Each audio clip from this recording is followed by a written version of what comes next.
Hey guys, welcome back to the channel. My name is Rob. This is another rapid fire marketing and advertising video. The video series for business owners who want way more leads, more sales, more market share, or they want to scale their business. In this particular video, I'm going to be utilizing some learning materials from Mr. Jay Abraham. This is from his For Your Marketing Eyes Only Insider Report number 16, Building a Successful Marketing Strategy.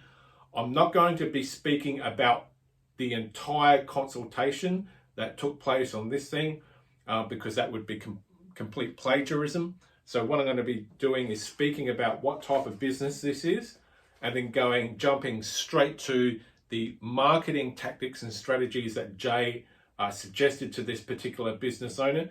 If I was to sit here and go through the entire consultation and read it out and really dive into it, it would turn into like a multi sort of video type thing. And you guys, the whole point of these videos is to keep it like rapid fire, short, sharp and shiny. So let me just lay some groundwork. Now, when Jay was doing these consultations, it was in the 90s, early 2000s. So I'm just going to read just a small paragraph and then we're going to jump into it. These transcripts were selected from over 250 marketing consultations I performed for businesses in a wide variety of industries. Most of these clients paid me, this is back in the 90s, early 2000s, $1,000 to $2,000 for a 1 hour consultation, and many more paid me much more for my time than that. So this is a very long time ago, but the same tactics and strategies and everything else still applies today, because marketing and advertising doesn't really change. What changes is the platform, is the media in which people choose to communicate.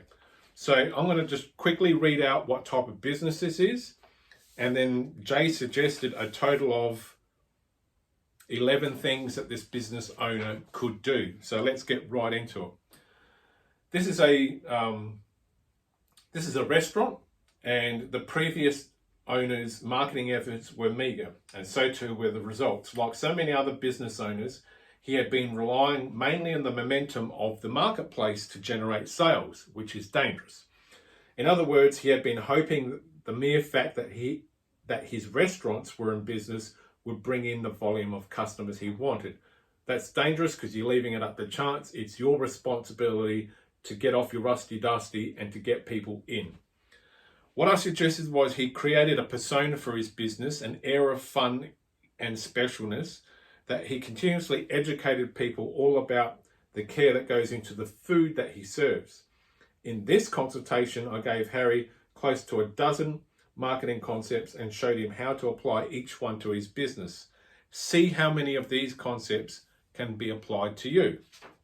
So we're going to jump straight to Jay's suggestions. Like I said, this is like an 8-page copy dense sort of consultation, and for me to be able to walk you through the entire thing would send most people to sleep, because they seem to have the attention span of a goldfish. So let's get straight into it. Here are the marketing concepts I recommended for this business owner and his restaurants. Number 1, no one has the passion and enthusiasm for your business that you do. Put your passion into your marketing material so that it will be emotionally vivid instead of monodimensional. Number 2, show your prospects that you care about quality.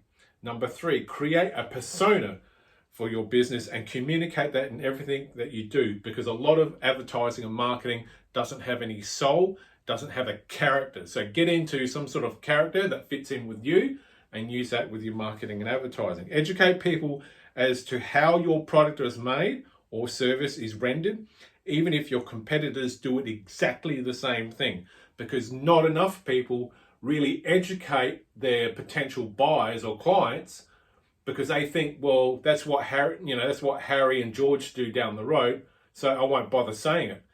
Say it anyway, even if the opposition does the exact same thing, because no one's actually communicating that, especially now. Number 6, your existing customers are your best prospects. Devote a large share of your marketing budget to communicating with them and making them special offers. Now we have email, we have social media. There are very low cost tools in order to be able to stay in contact with your buyers once they've experienced your product or service. It says here, send letters of appreciation to your customers. You could just send a random email, which will take nothing more than 30 seconds to punch out on your laptop, and send them an email just to say, listen, we're not trying to sell you anything in this email. We just wanted to say thank you very much for your patronage, and we look forward to seeing you soon, sometime in the future. Who does that in today's world? Fucking no one. Number 8, get everyone in your organization behind your marketing strategy.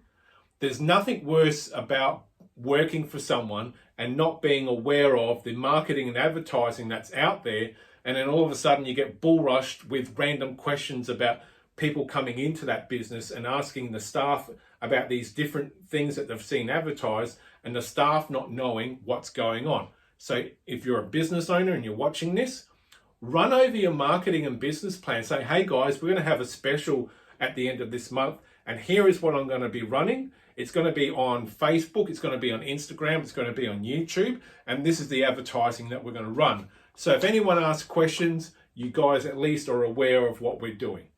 No one in business does that.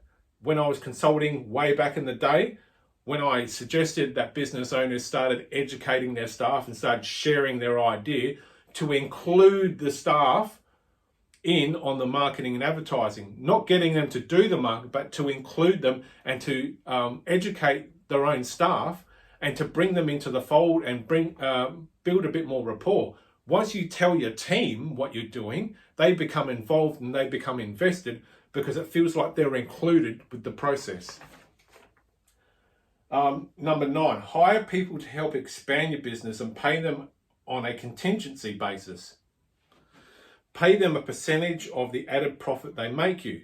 How is that for a left field idea? Number 10, get other businesses to recommend you or to offer a product or service to their customers as a gift. In other words, use a referral network. Work with other businesses that are similar to yours and offer something to that business, like 10% off, and then you have the ability to market to that business as well. Low cost, you can do it all by email, and it's bubkus, just a little bit of elbow grease on the keyboard. Number 11, experiment with lots of different approaches. Measure the results and compare. When something works, integrate it into your ongoing method of doing business. Now, do yourself a big favor. He says, reread the list and put a check mark next to every concept that you would feel that would work in your business.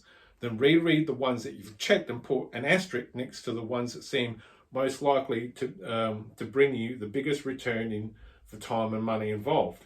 Next, plan out a step-by-step process of how you will apply one concept into action, and finally take your first step to getting yourself rolling. In other words, don't just say, I could do this or I should do that. Instead, do it. So those are some very low cost, it's a very low cost way. And again, marketing and advertising is nothing more than sales psychology, just shifting your mindset into a different perspective in order to get a different result. We're at 8 minutes. My name is Rob, Rapid Fire Marketing and Advertising. This has been a Jay Abraham inspired video. I'll give credit where credit is due, and I did mentor under Jay. He is an incredible man, highly intelligent man about marketing and advertising. I'll be speaking more about Jay's consultations because these are still relevant to this day, and the marketing strategies and tactics that he came up with can still be applied in today's media. My name is Rob. I am